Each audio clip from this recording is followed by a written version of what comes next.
और तस्वीरें आपको दिखा रहे हैं प्रधानमंत्री नरेंद्र मोदी की,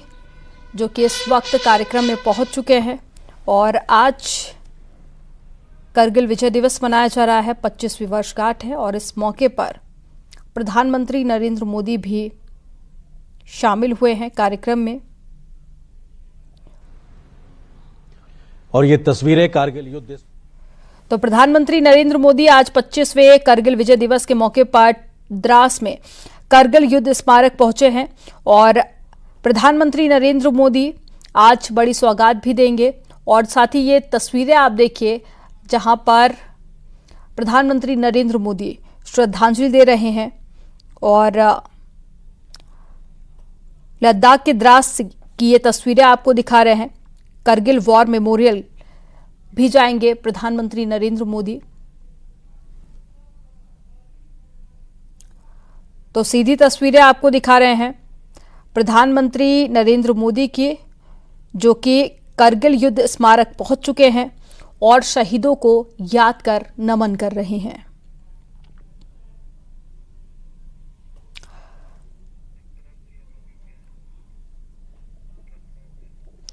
तो 1999 में भारत पाकिस्तान की जंग के समय अपने प्राणों की आहुति देने वाले बहादुर जवानों को श्रद्धांजलि दे रहे हैं प्रधानमंत्री नरेंद्र मोदी। और ये तस्वीरें आप देखिए जहां पुष्प चक्र चढ़ाकर प्रधानमंत्री नरेंद्र मोदी शहीदों को याद कर रहे हैं, नमन कर रहे हैं, श्रद्धांजलि दे रहे हैं। और इसके बाद में द्रास में करगिल वॉर मेमोरियल का दौरा भी करेंगे और साथ ही लद्दाख के करगिल जिले में बसा ये एक कस्बा है, इसे लद्दाख का प्रवेश द्वार भी कहा जाता है। और प्रधानमंत्री नरेंद्र मोदी के पहुंचने से ठीक पहले आर्मी चीफ ने द्रास में शहीदों को श्रद्धांजलि दी थी और अब प्रधानमंत्री नरेंद्र मोदी पहुंच चुके हैं जहां वो उन शहीदों को याद कर रहे हैं जिन्होंने 1999 की लड़ाई में अपनी जान देश के लिए न्यौछावर कर दी थी। और मुख्यमंत्री योगी आदित्यनाथ क्या कुछ कह रहे हैं वो आपको सुनाते हैं।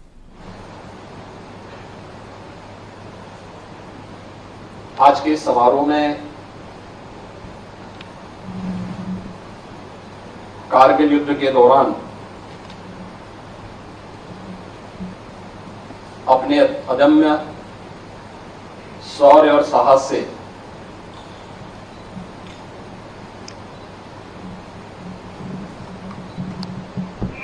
मातृभूमि की रक्षा करने वाले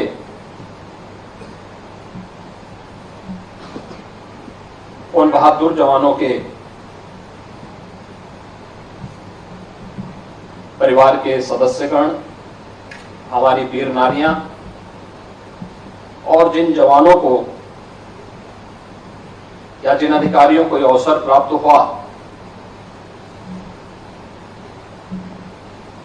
कि वे कारगिल युद्ध के दौरान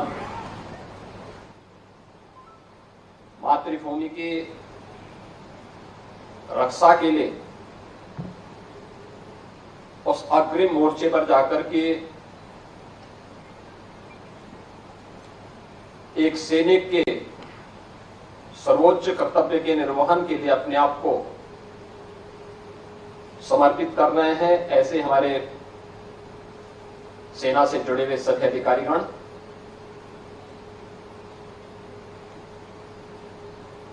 सेंट्रल कमांड से जुड़े हुए हमारे सभी सेना के अधिकारी और उनके परिवार के सदस्य, बहादुर जवान और उपस्थित बहनों और भाइयों,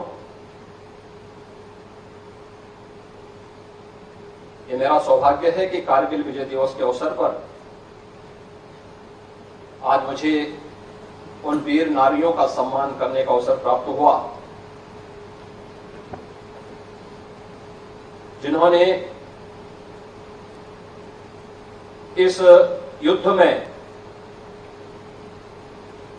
अपने परिवार के सदस्यों को तो खोया, लेकिन उनके शौर्य और पराक्रम की गाथा भारत की इतिहास के स्वर्णाक्षरों में लिखते हुए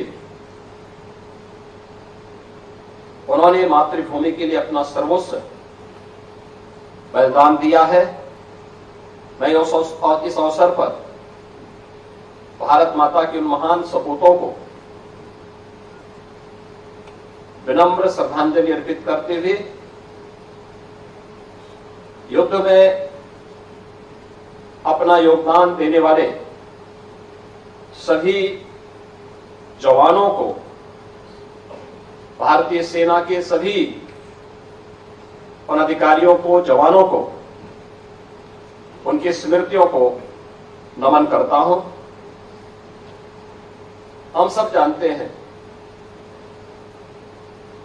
कि भारत दुनिया के अंदर एक ऐसे देश के रूप में जाना जाता है जिसने कभी भी किसी पर जबरन एकाधिकार करने का कभी प्रयास नहीं किया। बल, बुद्धि और विद्या में जब भारत दुनिया के अंदर सिरमौर था, तब भी कोई एक भी उदाहरण ऐसा नहीं जब हमने जबरन किया हो। लेकिन अगर किसी आक्रांता ने आकर के हमारी शांति और हमारी सद्भावना का दुरुपयोग करने का दुस्साहस किया, तो सदैव भारत माता के बहादुर जवानों ने मातृभूमि की रक्षा करने के लिए अपना सर्वस्व न्यौछावर करने में किसी भी प्रकार की कोई और कसर भी नहीं छोड़ी। हम लोग हमेशा से इस बात पर विश्वास करते रहे हैं और ये भारत की परंपरा भी है कि शस्त्रेण रक्षते राष्ट्रे शास्त्र चिंता प्रवर्तते, कि शस्त्र से रक्षित राष्ट्र ही शास्त्र चिंतन के माध्यम से समृद्धि के मार्ग पर आगे बढ़ सकता है। और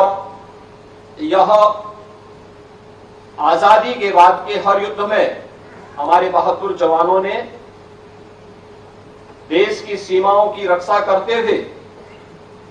यह साबित किया है। कारगिल युद्ध मई 1999 में प्रारंभ होता है और 26 जुलाई 1999 को तत्कालीन प्रधानमंत्री सदैव अटल बिहारी वाजपेयी जी ने इस युद्ध को विजय दिवस के रूप में घोषित करते हुए भारत के बहादुर जवानों को नमन किया था। भारत पर यह युद्ध थोपा गया था। सामरिक दृष्टि से अगर हम देखते हैं तो जैसा कर्नल क्षितिज श्रीवास्तव यहां पर बता रहे थे, जो यहां पर आपने वीडियो देखी होंगी, जो फोटोग्राफ्स देखी हैं, या जम्मू कश्मीर राज्य के उस समय की जो परिस्थितियां थी, उन स्थितियों में छद्म रूप से पाकिस्तान ने घुसपैठ करके इस युद्ध को भारत पर थोपने का कार्य किया था। और अंततः क्या स्थिति उसके सामने आई थी, यह दुनिया ने देखा है। उस समय भारत के जवानों के अदम्य शौर्य और साहस का लोहा पूरी दुनिया ने माना था। यह हम सबका सौभाग्य है कि यह वर्ष कारगिल विजय दिवस का रजत जयंती वर्ष है। 25 वर्ष पूरे हुए हैं जब हम दुनिया को यह बता सकते हैं कि युद्ध हम पर थोपा गया था,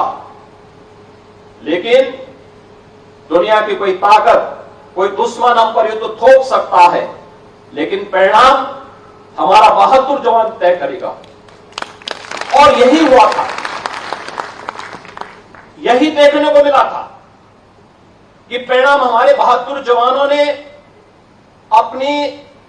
विकट स्थिति के बावजूद, आप देखेंगे पहाड़ी के ऊपर दुश्मन बैठा है और हम लोगों को एक वैली पार करते हुए उसके तलहटी पे जाकर के फिर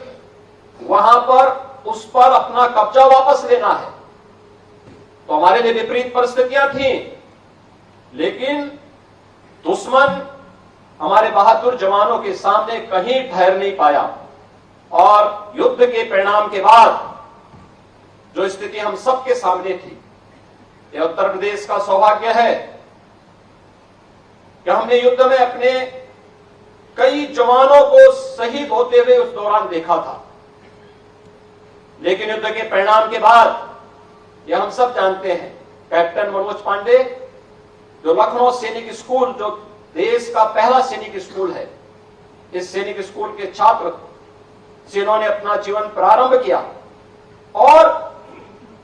भारत का सैन्य का सर्वोच्च सम्मान परमवीर चक्र उन्हें प्राप्त होता है। ऐसे ही आपने देखा होगा कि योगेंद्र यादव इस कारगिल युद्ध के दौरान उन्हें भी उनके अदम्य साहस के लिए भारत का सर्वोच्च सैन्य सम्मान परमवीर चक्र से सम्मानित किया गया।